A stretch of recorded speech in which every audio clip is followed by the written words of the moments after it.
Welcome to Electrified. It's your host, Dylan Loomis. A very happy Friday to all of you, especially my newest Patreon supporter, Jerry with a G. Thank you very much. We're gonna go quick today. I actually have to leave for the airport here very soon, traveling for the weekend on a business trip. I will be back late Monday night, so no video on Monday. I will catch up with all of you on Tuesday. Now, this first item, I really just want to get your opinion on this. This is kind of making the rounds this morning.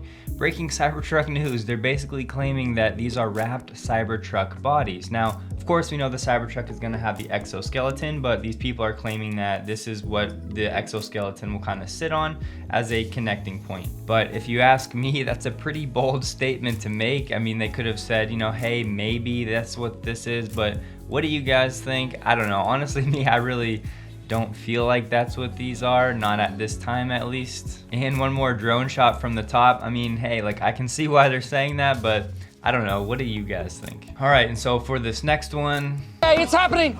Everybody stay calm. What's the procedure, everyone? What's the procedure? Stay calm. Wait. Everybody calm down. The Tesla Megapack container on fire at site of Australia's biggest battery. So what exactly happened? Well, during testing, this newly registered Victorian big battery caught fire. Neoen, one of the companies that's part owner of this project, said, "We can confirm during initial testing today at approximately 10 a.m. a fire occurred within one of the Tesla Megapacks at the Victorian big battery.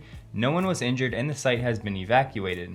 The site has been disconnected from the grid and there will be no impact to the electricity supply." And this Victorian big battery project is due to be in full operation this summer, hence why they were starting the testing this week, and has a 10-year contract. And just for context, it is the first utility scale battery to use Tesla Megapacks in Australia, as Neoen's other project, the one that most of you are probably more familiar with, the one in South Australia at the Hornsdale wind farm, uses power packs, not Megapacks. So this is one of the first installations with Megapacks. And this battery project did some tests on Thursday and then again on Friday morning. So let's talk about this. Before the media blows this up, a few things you all need to be aware of. One, this was during testing, and this is exactly why they do testing. Now, when these batteries are shipped, they can be damaged at times. And another thing we have to remember is this could have been caused by an installation. Maybe it wasn't the actual construction of the Megapack itself. It could have been the connection to the grid or some sort of electrical connection during installation that actually caused this fire. And as you can tell from the source article, we don't have a lot of information, mainly what caused the fire. Hopefully they'll release more details in the hours or days to come, but right now we don't have very much to go off of. Now, I know there will be a small camp out there that says, oh, conspiracy, Tesla's first 5% day, someone's gonna go set this Megapack on fire. Is it possible? Absolutely, but we can't be jumping to those conclusions. But for me, the big takeaway here is this is not a Megapack that has been operating for some time and then something went wrong with it. This was literally at the beginning of testing after just being shipped. By the way, in an area where the temperatures are very hot in South Australia in the summer. So yes, it is a recipe for something like this to happen. And as of now, the fire has been put out. It has been contained to, as you can see, maybe 2 Megapacks. So not a major deal at all. In the grand scheme of things, this is barely and really not even a blip on the radar. Of course, it's going to be good for Tesla and the installers to work together to figure out exactly what happened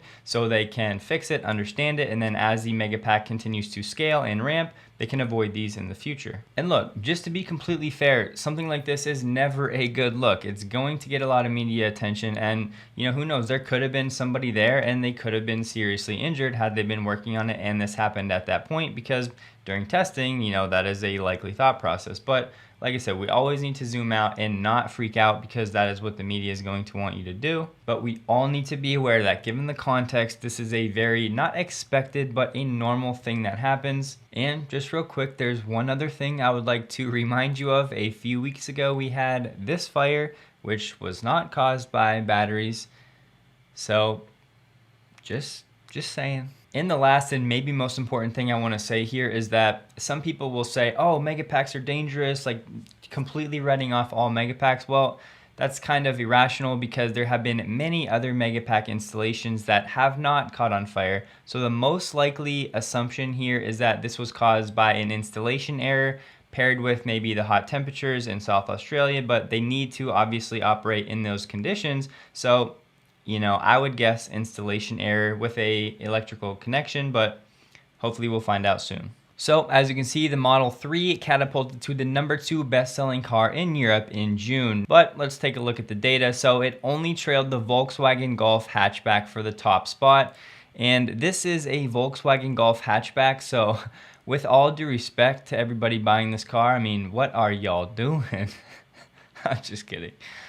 Just kidding. But data from JATO suggests the Model 3 has been sold 66,000 times so far in 2021, making it overall the 25th best-selling car so far this year, not just EV, overall all cars. And remember, these are all imports, so once Giga Berlin is up and running, I'm really excited to start to see these numbers. And yes, it's only 1 month, and yes, it's a heavy import month, but for June, the Model 3, the #2 overall selling car in Europe. And real quick, we got a Model S Plaid and a Taycan drag race, so you'll see here shortly. The Taycan got dusted. I have linked the video below if you want to watch it. It's about 10 minutes long, and there's some, of course, commentary and stuff, but this is what most people will want to see. Not even a real competition. So Tesla dropped the price of the standard range Model 3 in China. Yes, this has been confirmed by other sources and Moneyball as well, but it's a drop of about 2,300 United States dollars, and the estimated delivery went from 1 to 3 weeks to about 4 to 6 weeks. And here is the confirmation on the Tesla China configurator.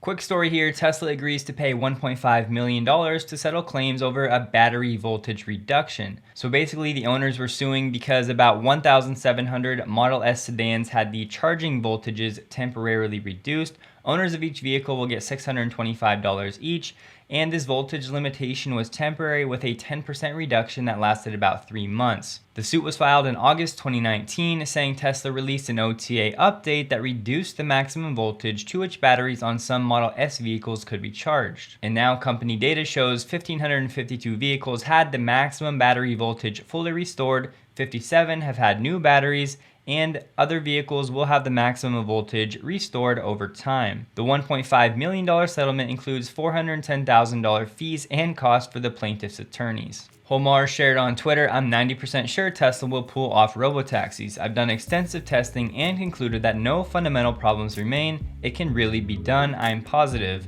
Elon said, "This should be clear to anyone who has experienced the FSD beta evolution. Self-driving requires solving a major part of real-world AI, so it's an insanely hard problem, but Tesla is getting it done. AI Day will be great." That is August 19th in case you missed it. And last thing for today, Chicken Genius shared Tesla's first showroom in Southeast Asia opens. Butts and seats, and you will understand the feeling of moving from a typewriter to a smartphone. I would play it for you, but there is music in the background. I'm not sure about the copyright situation, but I've linked it below if you want to check it out. Now, some of you may be wondering, Dylan, didn't you just say Tesla changed their retail strategy to move away from these galleries in these showrooms? Yes, but that is primarily in the North American market. Every market is unique with different customers, different tastes, and different assumptions and expectations of the brand of Tesla. So in new markets, Tesla still needs to build out their brand loyalty, and this is a good way to start doing that. So over time in these newer markets, we can expect Tesla to shift away maybe to the lower cost model like they're doing in North America, where the brand has a very strong foundation. So just remember, in new markets, Tesla will have different strategies based on the local demographics and all of that type of context. But that's all for today. Please take a second to like the video if you did. I hope you guys have an awesome and safe weekend. Remember, no video on Monday. I will catch up with you guys on Tuesday, and a major thank you to all of my Patreon supporters.